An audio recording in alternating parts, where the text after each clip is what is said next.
We're going to talk pipelines and politics right now. As you know, the ongoing battle between Alberta and BC, Rachel Notley saying, you know what, we're going to boycott BC wine. This is one good step to waking BC up to the fact that they can't attack our industry without a response from us. And then BC Premier John Horgan saying, I won't respond to that. It is not the government's intention to respond in any way to the provocation. We're going to focus on the issues that matter to British Columbians and hope that cooler heads on the other side of the Rockies will prevail.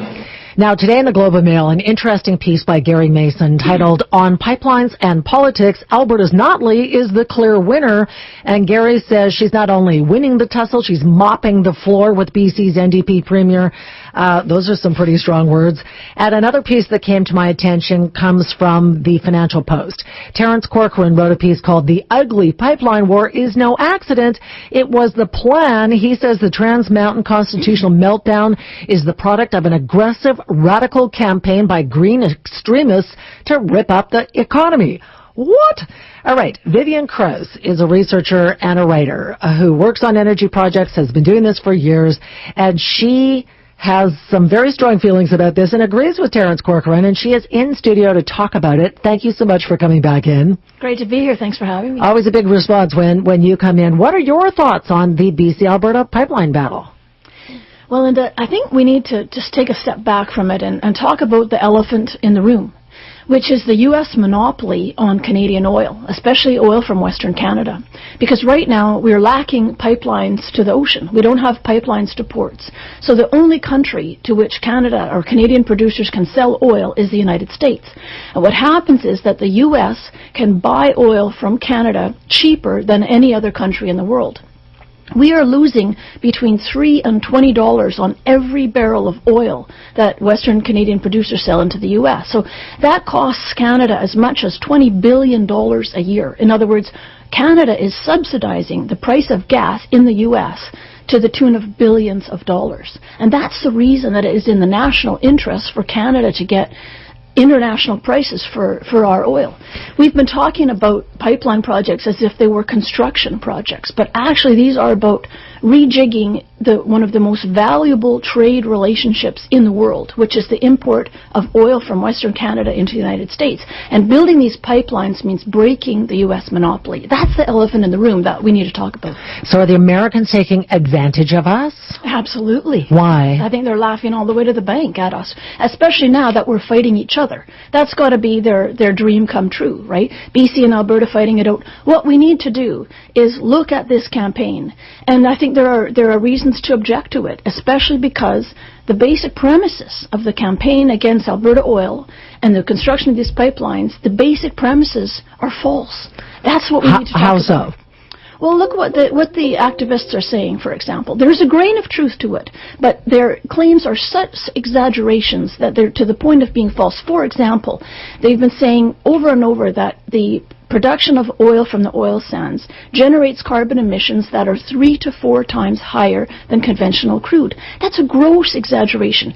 The truth is that the carbon emissions from producing oil from the oil sands are maybe 10 to 20% higher, not 300 to 400% higher. And in fact, there is oil produced in Alberta that generates lower carbon emissions than some of the oil, especially from California. That's one example. Another example is a claim that's been made over and over that the Alberta oil sands industry is destroying an area the size of Florida or England. That's a gross exaggeration again. The truth is that Alberta is using an area that's less than 1% of Florida or England. And that land, by law, has got to be restored. So these are the types of gross exaggerations that, unfortunately, the industry has allowed to go on and on. So now people have a falsely negative perception. Yes, there are environmental issues that I don't disagree with, but they've been exaggerated. And the problem is that if these activists would tell the truth, the whole truth about the Alberta oil industry, they would not have a sound case for their campaign. So then why are the activists doing it, spreading the misinformation? Well, that's a question you have to ask them. If they would tell the whole truth, it wouldn't matter where the money's coming from, and I would have no objection to it. But the trouble is that systematically, this campaign has been perpetuating inaccurate information. And in fact, if you read the strategy paper for the campaign, which came out more than 10 years ago, the original strategy was to negatively brand Alberta oil as the poster child of so-called dirty fuels. Now, that's a problem because we need activists. You know, sometimes we need activists to jolt us out of our inertia and our apathy as a society. Environmental activists have done that over and over, and that's good. But the trouble is that now activism is part of a marketing campaign. So the only information that they're putting out there is slanted. And the only information they're putting about oil is negative. Meanwhile, the only information we're getting about the other side, the so-called clean energy or renewable side, is positive, but there are environmental problems there too.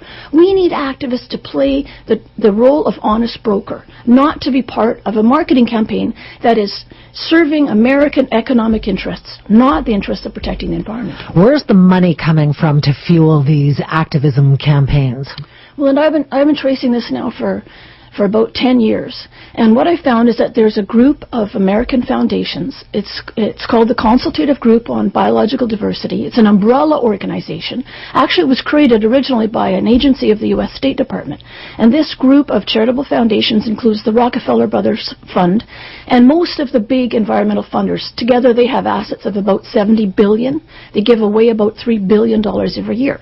The members of that are, like I said, the Rockefeller Brothers Fund, the William and Flora Hewlett Foundation, the Tides Foundation, and others. And jointly, they coordinate grant-making amongst themselves. Now, these organizations have been pouring literally hundreds of millions of dollars into environmental activism in Canada. I've traced more than $600 million. That's come in, I guess, since about 2000. Yeah, it's a lot of money. So, you know, the William and Flora Hewlett Foundation, for example, alone has put in about $90 million into Canada and the Western U.S. Pew Charitable Trust, about $100 million. The Gordon and Betty Moore Foundation, about $190 million. $45 million of that was specifically earmarked for First Nations organizations. And on it goes. Are they spending the same kind of money south of the border to fight pipeline projects there? I can't find any pipelines in the United States that are being funded to fight against them, and it's like it is in Canada. So help me out here then. We have American activists who are funneling mass amounts of money to Canada to fight our energy projects, but not fighting their own on the wrong side of the border. Yes, there is some money that's going towards environmental activism against the oil industry, but there is nothing like the campaign against Alberta, nothing like it against Texas. And that's, I think, a question we need to ask ourselves as Canadians, okay? What would the Texans do? What would the Texans do if a group of Canadian charitable foundations was running a campaign specifically to landlock Texan oil within Texas so that Texan oil couldn't get out of the state and couldn't get to international markets? What would the Texans do? So what is the grand conspiracy? I'm still trying to figure out why they would be doing this. Well, you know, when I started tracing this money about 7 years ago, it was because I saw these payments in the tax returns for the Tides Foundation for a thing called a tar sands campaign. And at the time, we really didn't know what it was. Was it against Northern Gateway or the Keystone Pipeline? What was it? And there was no publicly available information about it. But now there is. For example, at the website of Corporate Ethics International, called Corp Ethics, the gentleman who's been leading this campaign now for 10 years has written at his website that from the very beginning, the campaign strategy was to landlock the oil sands crude, he refers to it as tar sands crude, so that it can't reach international markets where it could fetch a high price per barrel.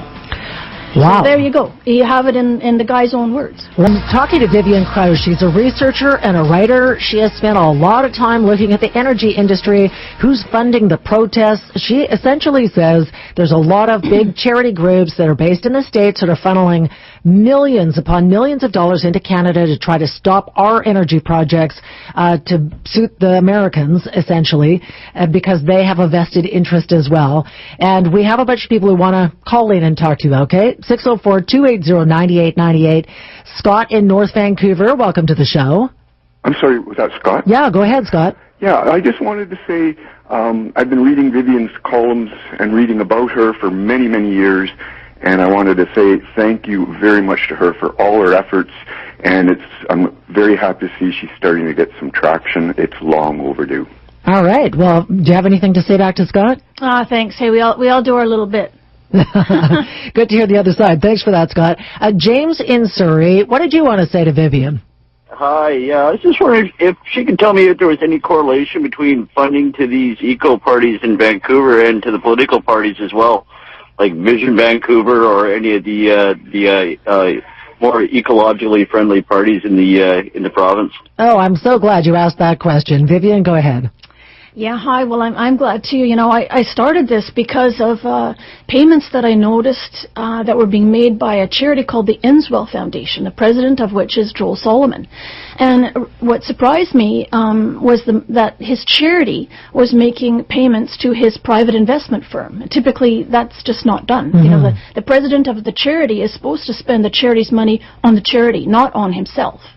And what I've traced in over the years is that more than $500,000 has gone from 3 PR companies and 2 investment firms into the campaign finance for Mayor Gregor Robertson for Vision Vancouver. So my question has been, you know, what's the origin of this money? And of course, this was it was most important in 2008. That was the year that our mayor was originally elected, and he got what is the biggest advantage to any politician, especially at the municipal level, which is incumbency. Mm-hmm. He has now become the incumbent mayor, and the incumbents are always difficult to defeat, right? So that money started from the very beginning. What was interesting is the president of the charity, the president of the Enswell Foundation, was also the president on the board of the investment firm and is also the treasurer of Vision Vancouver. So obviously she, Martha Burton, knew exactly where the money originated. When I wrote to the mayor about this, her name was hastily removed from the investment firm, from Interdependent Investments, and the mayor never did answer the question. That question subsequently went to the CRA. I wrote to the CRA about it. And as you may have heard during the Harper years, the federal government allocated, I think it was more than $10 million for the CRA to do audits of these charities. The CRA reported in its report for 2016, its annual report, that they had audited 42 charities, and of the 42 charities, 41 were somehow non-compliant. Okay, interesting. But that all has disappeared. My question has always been to Mr. Solomon, you know, was your charity audited? And if not, why don't you just say so? Didn't Gregor Robertson also get money from tithes?